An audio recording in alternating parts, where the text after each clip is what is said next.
Mrs. Anderson, did you eat the strawberries that were in the fridge again? I was saving those for myself. Oh my, I'm sorry. I made some strawberry jam with them. I can't believe you. Those were expensive. You can only get them at selected shops. They were imported straight from Japan. But they seemed like they were about to start molding. I've been thinking about this for a while. But you need to make sure to only buy food in quantities that you feel confident in finishing. I understand that you like to take your time eating those nice things, but you always end up letting them spoil. It's just a waste. I'm sorry. Did I ask for your opinion? I don't need to hear anything from a person who's too poor to afford nice things. You wouldn't understand how it feels to cherish these things. Did you just call me poor? This is too frustrating. I can't take this anymore. I only decided to move in with you because Larry told me that there would be a bunch of benefits for me. But all you provide for the two of us is stress. What? You use the nice things that I buy without any permission. You only pay a small fraction of the rent. And worst of all, you don't even spoil your daughter-in-law, regardless of how much she's done for you. I'm sorry, but what have you done for me? I let you live with me. Didn't Larry let you know that he wanted to live with me before the two of you decided to get married? That doesn't matter. I can't take this anymore.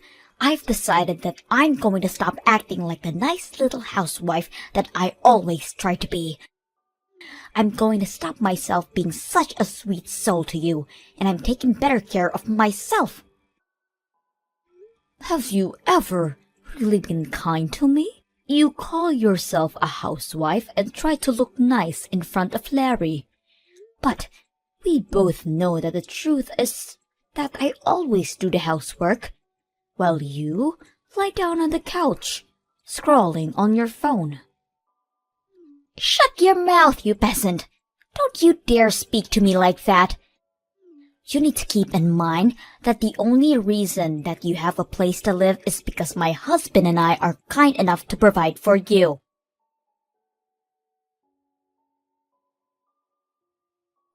Larry, I need to tell me what you told Molly to convince her to live with me. Huh? What do you mean, Mom? She just threw all of her anger at me, that this isn't what she signed up for, and that you told her that there would be benefits on her side by living with me.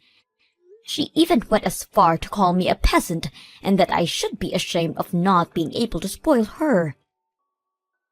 Molly told me that you were the one who came up with the idea to live with me and that you convinced her to do so. So I need to know what you told her. Just come clean with it. I need to know this to straighten out this whole situation. Besides, I've been having a feeling that you're lying to me for a while now. What? I mean, you had a bunch of money inherited to you when Dad died, didn't you? You worked at a decent company, so I imagine the insurance was great. Therefore, I figured that you had enough to be well off for the rest of your life.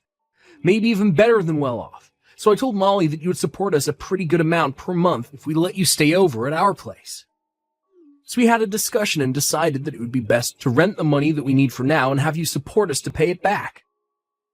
And you tried to ask me to live with you guys without raising any suspicions by keeping something so huge from me? Wow. I remember how happy I was when Molly told me that she wanted to keep me close for when I grew old. It was all about just money. Huh. You don't have to say it like that, Mom. Don't you enjoy our company? After finding out about your motives, no, I don't. You turned Molly into a cold-hearted liar. Now all she does is complain about my presence and call me poor. I should never have even bothered living with the two of you. So explain everything to Molly right now. That there was never a conversation about me providing for the two of you and that you lied about it. And while you're at it, apologize and tell her that you'll single-handedly provide for her from now on.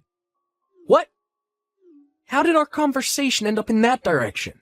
You're supposed to be understanding and help us more with future payments. Why would I do that? 'Cause Molly isn't the same girl as the girl I met either. Ever since my salary started going down, she's been constantly irritated about my presence too. And thanks to that, she and I haven't been doing so well as a couple. I can't say that I didn't notice how her behavior towards you had changed as well. Even in this situation, I believed that you'd help me. 'Cause you're my mother, and that's what mothers should do for their sons. But you didn't even bother offering help, and now you're trying to abandon me in this situation and leave everything in my hands. Don't you see how harsh you're being? You're my mother, so do something. Are you kidding me? How old are you? Someone your age needs to pick up their crap and finally become independent. I'm the one who should be asking you if you're kidding me right now. What kind of mother behaves like that to her son? If you're going to be so cold, then fine. I see how it is. I could kick you out of the house as soon as I want. You are going to kick me out? Even though you're the one who suggested that I live with you in the first place. If that happens, you're going to be in big trouble, aren't you? You sold our house and all of the land that you owned before moving in with us. You have nowhere to go back to, right? You don't want to become homeless at that age, do you? All you have to do to avoid that outcome is to stay in that house and keep paying your rent to us. I can't believe this. You're threatening me. I've raised my son into a monster. Come on, I'm just negotiating, Mom. Besides, you still have the money that you earned by selling our old house, didn't you? I'm sure it wouldn't hurt to pay a little bit of rent every month. I look forward to our business together. Well, we couldn't have had such a nice house without you, so thank you for your support. When are you going to pay your rent for this month? Larry told me that you would be paying $3,000 for rent this month. Why have you not still paid us? What? 3,000? What kind of joke is that? Are you telling me that Larry lied to me again? Why does he always lie to get out of trouble when he knows that he's going to get caught? Never mind then. I'll just tell you myself. Larry and I will be asking for $3,000 each month as rent from now on. Are we clear? You can manage to do that, right? No, I can't. I already pay an amount that will pay well over my expenses in a month, and now you're asking for $3,000 a month? I'm only paying the same amount that I used to. $1,000 for each month is enough. I guess this means our negotiation has failed. I'll pack up your things and leave them outside. So gather those things and please leave. What? This is your last chance to change your mind. If you promise to pay $3,000 every month, then we'll let this incident slide. I won't throw your things outside. So, what's it going to be? Are you going to pay $3,000 each month as rent? Or are you going to be homeless and spend your nights on a bench in a park? Feel free to make the choices that fits your preference. I can't believe you. You can't just kick someone out like that. As you've already figured out by now, I'm barely getting by at this point, thanks to your dumb little son who couldn't manage to keep his job. We don't have the option to keep another mouth to feed for free. You don't keep me around for free. I pay my part of the expenses. And you say that you don't have the option, but I don't see you getting a job either. Stop arguing with me. My job is to take care of the house. I'm not going to go out and work like a peasant, so you need to pay rent and account for that. How does that make any sense? But you choose to ignore our needs and neglect your part in supporting us. Have you used up all of the money that you earned through selling your house already or something? It's my money, and I get to use it however I want. How selfish can you be? You use all of your money for yourself while your son and daughter-in-law are struggling to get by. I can't imagine how easy it must be to rely on someone else to live while not making any contributions whatsoever. But that ends now. If you can't pay your rent, then get out of my house this instant. So that's all I was to you, huh? You never cared about me. You just wanted to use me as an ATM. Well then, I'm glad to leave. Shut up, you poor old hag. I mean, what else did you expect to be to us?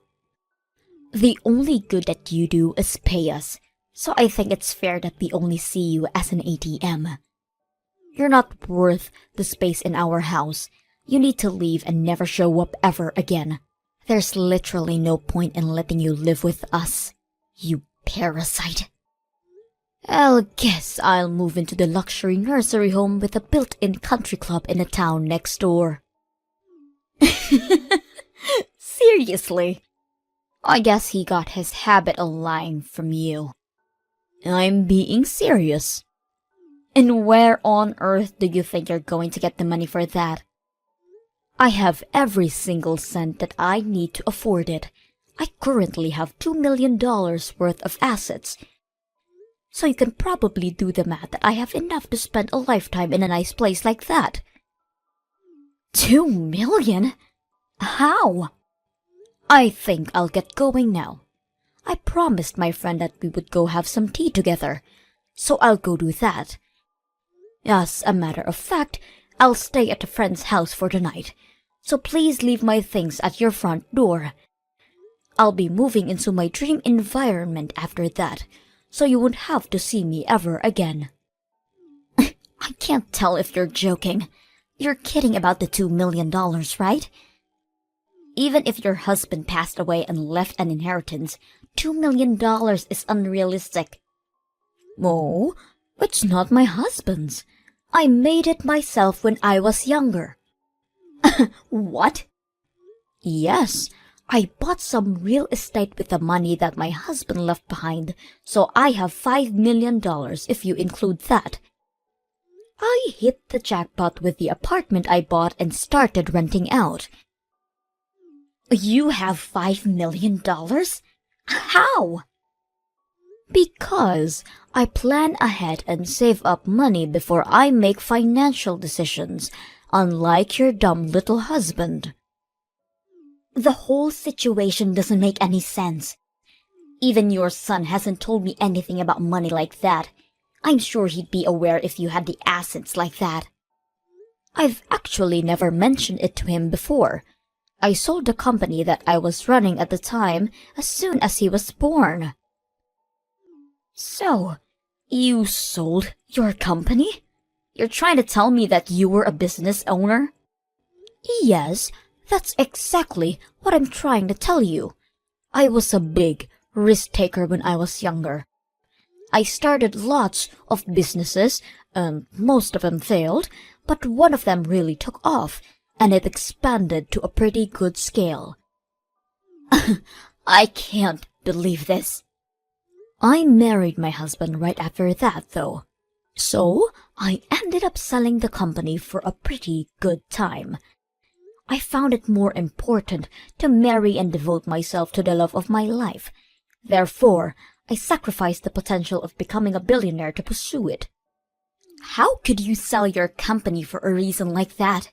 Are you stupid? Do you think so? Because through my eyes, it seems like you and I are doing the exact same things. Quitting our jobs to become housewives. I just wanted to support my husband with everything I had, so I did exactly that. He was very kind, but he had trouble balancing his tasks, so I had to step in all of the time, and I enjoyed it a lot. The money that I got was just a bonus. And that's how you got $2 million? Exactly. So that's probably why Larry never mentioned it to you. He simply only knew me as a housewife. The subject just never came up, because we were all happy with the situation that I created. My brain can't keep up with all of this. Then, you can look it up the internet tonight. The company is still pretty large in scale. I'm sure you can find my Wikipedia or something as its founder. Mom, what do you mean you used to own a business? Why did you never tell me about this? And your savings? That should have been the first thing to bring up when you started living with us. Let me ask you this. Why would I have to tell you what my savings are? In fact, why should I even financially support you? Are you serious? Yes, I'm serious. This is my money, so I get to use it however I want to. Is there some type of law that obligates me to help you out because I'm your mother? But I'm your son. Isn't helping me out when I'm struggling the normal thing to do? You don't get it, do you? I'm not going to help you, especially because you're my son. I care for you, so I need you to learn how to keep going on your own. Come on, Mom, don't be like that. Look, I'm sorry about all of the things that Molly said to you. I really am. And I'll make sure that she understands her faults too. So, can you please come back and live with us? Molly is saying she'll do all the housework from now on, and I'm sure things are going to work out this time. All you need to do is support us the way you always did, and all are going to be well. Sorry, but I just finished signing up for the nursing home that I was talking about earlier. So, no, I won't be moving back with the two of you anymore. What? Have you already finished signing up? I mean, I can't just stay at a friend's house forever, can I? The place I'm moving to has a whole building to itself, so I'll be spending the rest of my life shopping and sipping margaritas next to a pool. My friend even said that she's moving in with me, so we'll be having the time of our life. They own a whole building? And a country club is inside. How much is that going to cost you? You could save so much money living with us instead. I'd rather use everything I have on myself than let you two parasites steal from me. I hope you and Molly live happily alongside each other. Don't mind me anymore. The poor old hag will be living in a beautiful nursing home with everything she needs to be happiest she could be. Mrs. Anderson, what have you done? What are you talking about? You know what I'm talking about. I really don't. The neighbors, they kept staring at us like we're criminals. And when we approach them, they won't even look at us in the eye. It's very difficult to live comfortably when you're surrounded by people who treat you like that. And why do you suppose that I was the one who did something? Because we haven't done anything to any of them. And this all started as you left our house. Well, I'm so very sorry for the two of you. It might be because I stopped donating to the city. What do you mean? I'd actually been donating to the city for a long while now. You know, giving back to your community feels great. So I'd make large donations towards schools in this area. I also donated all of the money that was used for the furniture of the city hall that was built up a while ago. I'd make donations like the above every year. You do all of that for people that you've never even met? But you still can't pay for our house. How is that fair? Because a couple of adults should be able to account for their own expenses on their own.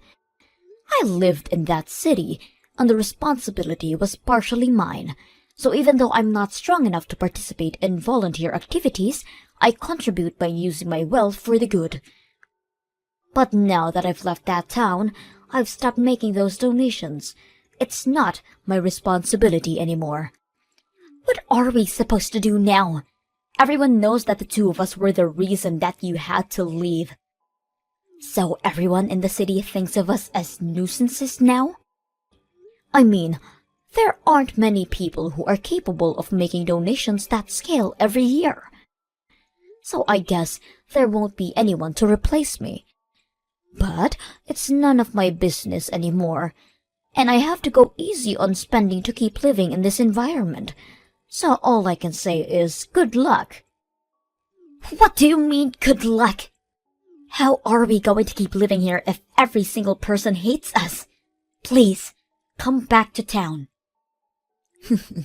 There's no way on earth that I will ever go back. I mean, who in their right mind would leave a living dream to go back to live with a crappy married couple? If the donations are the problem, then why don't you two just make the donations instead of me? It feels amazing to be able to give back to your community and be appreciated by the people at the same time. I think I've always had a thing for taking care of others. Then take care of us too. Please. Why are you so cold to only us two? Because it's my policy. I only like to take care of people who I like. Do you not like us? No. I like everyone in that city because they supported me a lot when my husband first passed away, and I had to start raising Larry alone. That's when I decided that I wanted to start making the donations. I'm proud to say that I can probably make any type of sacrifice for the people who I love. But I can't do that if I hate you, right? I don't want to pay a single cent for the two of you. You hate us that much? Your own son and his wife? Yes. Even a grandchild wouldn't convince me to bring the two of you into my life ever again. I can't believe you just said that. Boo-hoo. I know it'll be tough, but I hope you two get up on your feet and try to make it work there. Now, I'll go have my afternoon tea on the terrace with my friends now. Goodbye. After that, I immediately met with my lawyer and wrote a will that stated every penny in my name will be donated to non-profit organizations from all around the world. As soon as I sent a letter letting them know, Larry and Molly stopped spamming me with their emails begging me to come back.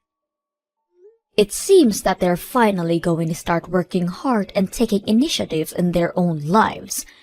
Larry started studying to earn a certificate that will lead to a promotion in his workplace, and Molly started a part-time job at a cafe as well. It seems that everyone in the city still says the horrible things behind their backs and when they pass by. But they're still trying to earn back their place in the community. Hopefully, everything works out for them, and they can be proud of achieving that.